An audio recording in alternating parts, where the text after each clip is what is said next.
I'm here today with Lynton Naicker, the founder of Snapslip. Thank you so much for making the time. Thank you for having me, Thomas. Lynton, what is Snapslip? So Snapslip is a digital receipting and analytics platform. So basically we eradicate the use of paper receipts. We give customers a digital receipting repository by sending these receipts digitally from the point of sale from a retailer to the customer's profile within either the application or website. We then take the data from each receipt and we produce customer spend behavioral profiling, which we analyze to produce spend, trend, and predictive analytics. And from this, we can tell retailers and other stakeholders what these individuals are buying, when they're buying it, and what we can predict them to buy next. As well as, reducing the amount of wastage of paper in regards to paper receipting and creating a sustainable ecosystem. So how did you come up with this idea? It's a very funny story. Actually, I bought a pair of trousers and I didn't try them on. And when I did eventually try them on at home, they didn't fit. And unfortunately, like most of us, I kept the paper receipt in the plastic bag that the trousers came in, and that plastic bag was disposed of, and the receipt there too. And unfortunately, when I went back to the store, I got in a very heated and embarrassing argument with the store clerk and left with the trousers still in my hand and left very embarrassed because I did not have that receipt. And I realized this is a very archaic process and we should have a digital medium for these repositories of receipts. But also took it one step further and realized that we could mine a lot of data analytics from each receipt. So that means if I am a customer, I'm buying these trousers that don't fit me, then if I use Snapslip, I would walk into the store, I would buy the trousers, and then I would receive my receipt digitally in the app? That is correct. So how it would work is we'd be affiliated with that store, we'd integrate with their point of sale system, and you as a customer would just need to reference your mobile number. So there's no need for you to carry anything else but just memorizing your mobile number. And at the point of sale, you'd continue that purchase as per normal. You'd enter your mobile number, and within 3 seconds, that receipt would be made available either in your app or you can visit and log in into our website as well. What is the revenue model for you guys? So we offer this service for free to customers, so you and I as a digital receipting repository, and there is a small budgeting analytics tool for the user, such as you and I. We then offer this. That helps me to see how much I spend. Exactly, yeah. Okay, my spending behavior. Your spending behavior, and you can also categorize your spending and, helps you to better manage your finances. We then offer the digital receipting mechanism and paper cost saving model free to retailers, but we charge them a tiered monthly subscription model dependent on the granular level of analytics that they require. So we back charge them for the analytics. Okay, so it's not how many customers are using the app in their store, but it's how much data they want to see. Correct, and the data points that they would like to see off that data set. Just to have an idea, if let's say I sell groceries, sure. And I integrate with your system, then how much would I pay, for example, to see some of this analytics? So our model starts off at 5,000 Rand per month, and it goes all the way up to about 30,000 Rand per month, dependent on the granularity of the analytics, but as well as the size of the store. And if you look at the base price of 5,000 Rand per month, your paper receipting costs alone account of 60% of that. So we're already reducing about 60% of your cost due to paper receipting, maintenance of the machines, the paper that goes into that, as well as, your disgruntled customers like myself that lose receipts and often are now loss of goodwill. So the actual fee that we charge is actually paid back in full by the value add that you get from Snapslip. Okay. Well, let me ask you one thing, because you pointed out that the stores are saving money because they don't have this printed paper. But obviously this only works if every one of their customers was actually using your app already. Correct. So how do you solve this hen-egg problem, right? If I have a store and I pay you monthly, then I actually really only get benefit if many of the customers that come into my store are using your app, and vice versa. as a customer using your app, the biggest benefit is really when I can use it in as many stores as possible. Correct. Right? How do you tackle this problem? So what we realized post our pilot in one of the stores that we were in is that customers are very receptive to this sort of technology. The reason being is because they do not want to deal with the hassles of paper receipting. We're also able to extrapolate on the data. So the little data that we did have, we were able to build spend behavior profiling and adjust that to the store. We actually, in our pilot, we identified the spend behavior of a subset of customers. We then attributed that to a category of goods. We pushed on these categories of goods to these customers, and unbeknown to them, these were actually items that they were looking for.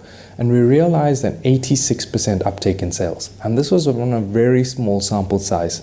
So the real draw card for the stores and the retailers is that, yes, it's a totally new concept. People will take some time to adapt to it.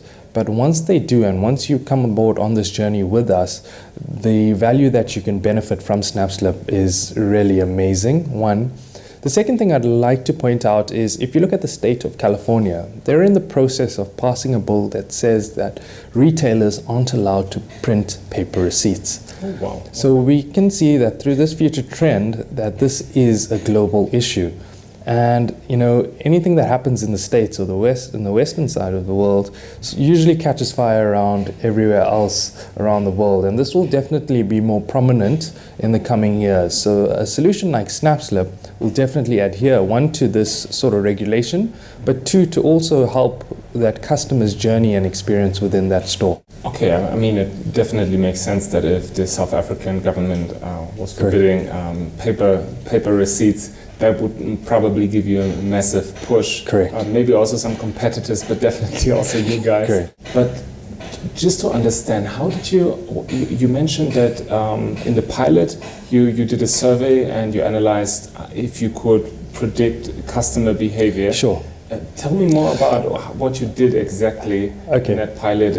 Sure. Perfect. So what we did is we get customer profiling, so demographic information of that customer from their profile when they sign up onto Snapslip. Okay. We can then take the data from each purchase and match it to that profile so that we can build a holistic spend behavioral analysis of that person. So in my example of the pilot that we did is we realized that there was a group of ladies that were avid bakers. They would come into the store on a weekly basis or bi-weekly basis, and we realized this through the timestamps that Snapslip picked up.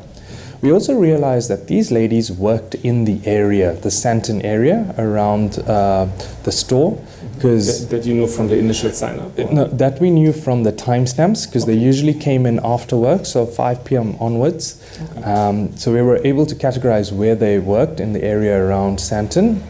We then picked up on the type of goods that they bought. So they bought very baking-related goods such as baking trays, baking icing, your decorative sprinkles and that sort of things. And then what we did is we asked the store for the new product lines in that range, as well as lines that possibly didn't sell because customers weren't aware that they were in the store. Mm-hmm. When we pushed this onto these ladies, we realized that 86% uptake in sales. Okay, from so those like in-app advertisement. Correct. So from those recommendations, and the beauty was that we knew what these customers liked doing. We knew that their passion was baking, and we just adhered to that behavioral profile and instinct and offered them a service at the tip of their fingers. Just to understand, it makes sense once this an app like this has a certain scale and the stores get the benefit, the customers have the benefit, they know, okay, this store is always offering, but in the very beginning, how did you find the first people to download the app and actually use it? So in the store that we were in, it's a very bespoke store. The average age of the tellers is over 65. Mm-hmm. It's these ladies, and it kind of adds a bit of a homely, motherly feel and ambience to the store. Mm-hmm. So our one challenge was to get these ladies who are a bit older and a bit more against technology and new processes on board, and actually adopt our system and push our system onto customers was one of our challenges, which we did phenomenally well. And these ladies actually asked every single customer to please take a digital receipt over a paper receipt, one, to save the environment, but two, so that if they have a return or warranty claim, they can handle it in a more efficient manner. I literally stood in the store day in, day out, just talking to customers, telling them about what Snapslip is, the benefits of Snapslip, and surprisingly, customers were very receptive, and they said, I wish we had this years ago, because I've got into many fights with retailers, I've lost a lot of money, and I just didn't have those receipts. Yes, you do get some customers that still want the paper receipt, but as an added benefit, the point of sale system could do both. So it could give you a digital copy, a paper copy, or just a digital copy, which quite helped with those customers. But we did realize that customers were very receptive and they were very on board onto going into digital format of receipting. Yeah, thank you for sharing that, because I think it's a valuable lesson for entrepreneurs with a marketplace type of situation where, you ask yourself, okay, which end do I solve first? Correct. And I think that's a valuable lesson. You actually were in the store, you actually did the footwork. Correct. And it was not just work from the computer or the office. Correct. In the initial phases, one of my things that we've done on customer discovery was we literally went to stores, walked into stores, and we would just say, good morning, ma'am, sir, can we just have 2 minutes of your time? What do you think of digital receipting? Would you take a digital receipt over a paper receipt? And the reception that we got was quite amazing, and we had quite a high reception in that regard. And that took us to a point to say, actually, there is a need for this service, and let's go on about building out this service. I think that's a very important point. Before you start building anything, make sure that there's a valid need for that service. Okay, that makes sense. How did you find the first store? What did your sales process look like? So we literally blanketed a whole bunch of stores in a shopping mall here in Johannesburg. Surprisingly, there were a couple of stores. There were 3 stores that wanted a pilot. The store that we went with for the pilot, we chose the store, one, because of the average age of the tellers, and we wanted to prove the point that anyone can use the system. It's easy. Okay, so you didn't pick the low-hanging fruit. No, we wanted to challenge ourselves, and we said, listen, we're going to go for the hardest store here. And it actually worked out really well, because we were able to then prove that the system is very easily adoptable by the tellers. Customers liked the system, and the store owner, I think, was one of the best people that we dealt with, because she literally said, listen, I love the concept, I love the enthusiasm, you have the full range of my store, do whatever you need to do. And we did break the system a couple of times in our first initial implementation, and she was very accommodating, and I think she believed in the vision and the dream of Snapslip, and also realized that this would benefit her. And that was one of our biggest takeaways from actually doing that pilot in that store. Okay. What I find very also a helpful learning is that basically your customers become also your sales machine, because they then address all their customers and ask them, hey, don't you want to use digital receipt, right? The challenge with that, I imagine, is you actually have to get people to download an app, right? How does this work? Like, people are in the checkout, and now how do they get the app on their phone? So 2 things. When we came out with Snapslip initially, we thought, the apps is having an iOS and Android app is the be-all and end-all. We thought, that's our goal. We soon realized that people aren't really keen on downloading another app. So through that, we kept the app on the iOS and Android platforms, but we also built up a website as well. So a progressive web app, so a website that behaves like an app. So you can just go on to www.snapslip.co.za and you can log in. It's a single login. And the beauty of Snapslip is you don't need to have the app downloaded, nor do you have to be registered to get a receipt.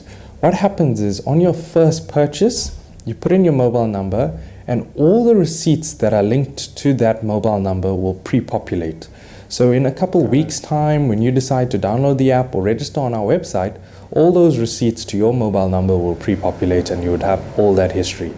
The beauty of Snapslip is you don't need a mobile device with you at the time, you just need to know your mobile number. Okay, that makes a lot of sense, and it's a very nice answer to my question. And let's talk a bit about the data that you generate for the stores. I understand that you can push your sales, for certain items that customers might not have noticed. You get maybe even see some trends, or you have your you can do some research, customer research through that. My question would be data related and privacy related. How do you deal with that, and is that an issue for you? So we are POPI, so that's the Personal Information Act of South Africa, which is very much similar to GDPR in Europe. So we POPI and GDPR compliant. The customers consent to their data being shared when they sign up on Snapslip. However, we anonymize that data. So we do not share their personal details. We bucket most of the data and we anonymize the data, so the customer is protected. The beauty of Snapslip is that we are assisting the customer. We're giving you what you want when you want, and we're able to identify you as an individual for that retailer, so that you're not treated as a number, but you're treated as an individual and you're respected for your interests and your behavior. And that was one of the biggest things that customers really liked about Snapslip, was that one, their data is not being shared in regards to a personal aspect, but they're getting the right amount of promotions and advertisements that actually interest them or align to their interests. And for the retailer, in this really competitive retail space, knowing your customer is one of the best advantages that you can have. And we're giving the retailer, who normally has about 500 to maybe possibly 1,000 customers coming in on a daily basis, we're giving them a view of each individual customer so that they can better manage their expectations and their offerings tailored to those individuals that are loyal to them and shop in their stores. What does your personal journey look like? Did you always think that you would become an entrepreneur? Sure, I think I've always had a bit of an entrepreneurial streak in myself. I remember, if I can share a story with you, one of my fondest memories in high school was there was this big trend on power balance bands. I'm not too sure if you heard of it. So it was called the Power Balance Band. Okay. And it was basically a band that you wear on your arm, and it was endorsed by a couple of athletes, and it was supposed to center your inner sort of whatever it is and make you perform better in whatever sport you play. And people were really mystified by this new band. And what I did was I hired one of our rugby players in school, one of the bigger rugby players, and I told him, look, I'm going to wear this band and you're going to try and push me and I'm not going to fall over because I got the band on. And that was my sort of marketing campaign, and it was quite successful. So I've always been, trying to, sell something or come up with some sort of business that could earn a bit of money on the side, in my high school and varsity days. I realized after going into an investment banking role straight out of varsity that this wasn't for me. I wasn't inclined to aspire to climb that corporate ladder, and I really wanted to, one, leave a legacy, but also build a company that I could be proud of and say, look, this is what I brought into the world. And that's really, my personal journey and aspiration is to build Snapslip to be the biggest receipting company in the world that never prints a single paper receipt. How did you, Snapslip sounds like quite a technical solution, although you already gave us some insights that you were actually doing the groundwork here. It was actually a lot of talking with people and understanding customer needs. But then how did you build the technical side? Are you a developer yourself, or how did that work? So I have a co-founder who's my CTO, and he helped on that journey in regards to building out, or coding, if I can loosely put a term to it. I have some data architecture experience through my work in an investment bank. So I drew up the data architecture of how everything should flow, how the repositories should sit. And then we went about building out a prototype and, continually trialing it, breaking it, making it, innovating on top of that until we came up with the solution that we currently have now. One of our best achievements on the actual tech side of it is that we actually were granted by the South African Patent Office a final patent on our technology from the front end to the back end and everything in between. Okay. How did you two meet each other? Did you did you know each other before you had the idea for the app, or did you go out and?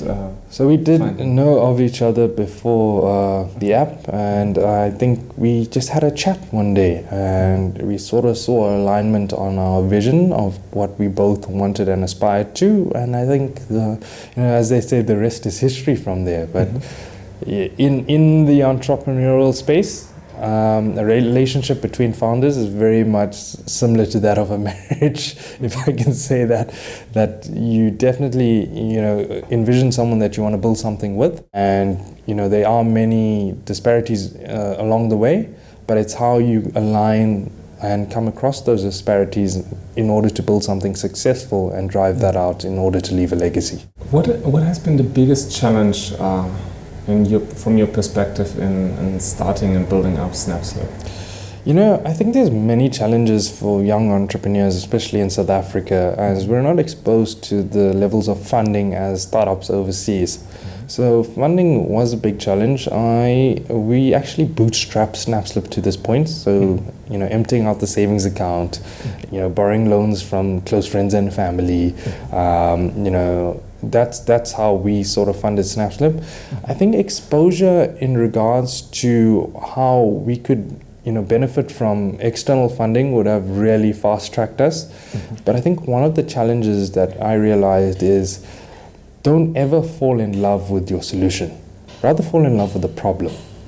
So, you can have all the bells and whistles for a certain application or platform that you build out, but if it does not solve that problem, it's redundant and it serves no purpose.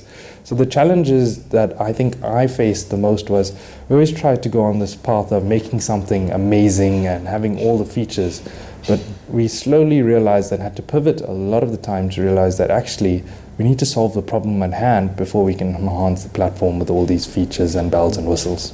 Well, then maybe it was also a blessing in disguise that you did not have the funding to scale the wrong solution. Exactly. We would have come up with something that's, cost a lot of money, but really didn't have any value to it. You said you bootstrapped the company. Is it already at a break even now? Because you can only bootstrap so long, right? You Correct, can only ask funds from family members and from your own pocket for such a long time. So I'm proud to say that we actually are at a break even. We managed to pay back the family and friends that initially invested in us. But some of them actually said, no, we want to go along with you on this journey, and we believe that there's something bigger to come. And we're very appreciative of that. At the stage that we are now is that we're trying to scale on a massive level. We are currently running some pilots with a few bigger companies within South Africa, and we're hoping to sign some commercial agreements post that as well. Well, first of all, big congratulations on bootstrapping and getting it to break even, because I think that's a great feat. Yeah. And then from there, basically, as long as the founders continue with the vision, the company has an unlimited lifespan, let me say, because you don't run out of cash anymore. So all the best for raising the funds that you need to scale this up. Let me ask, and you already hinted at this, but what was the reaction of people around you? You've worked in an investment bank before, you leave your job, you start this business, or did you manage both parallelly for some time, or how did this look like? And also then what was the reaction of your friends, family to you going into business for yourself? So there was a bit of parallel between the two. I did disclose what I was doing on the side with the investment bank that I was within. There had to be some parallel first, because I wouldn't have been able to sustain myself, and I think that's a big lesson for young entrepreneurs, is that don't just jump the bridge just yet. Make sure that you're in a comfortable position, because you don't want to short your journey because you can't fund your expenses. My friends thought I was a bit crazy at times, and they're like, why is this guy doing this?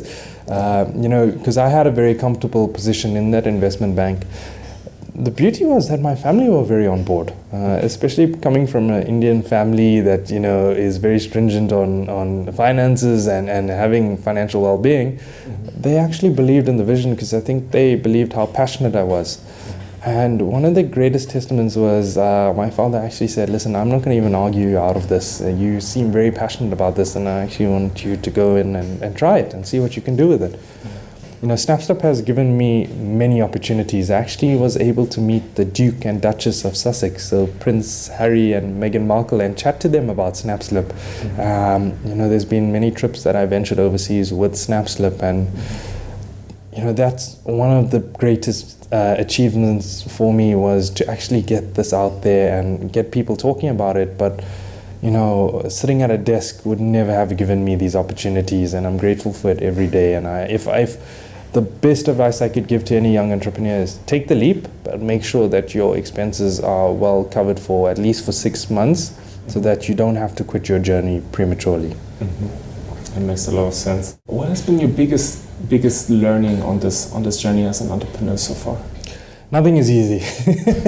Nothing is how the movies make it. I think as many successful entrepreneurs will agree and say, your overnight journey is a 5 to 6 year journey at most, you know. And there's many challenges. Every day there's a new challenge. It's how well you can adapt to that challenge and how well you can mitigate the risk going forward. I think every day is a learning opportunity.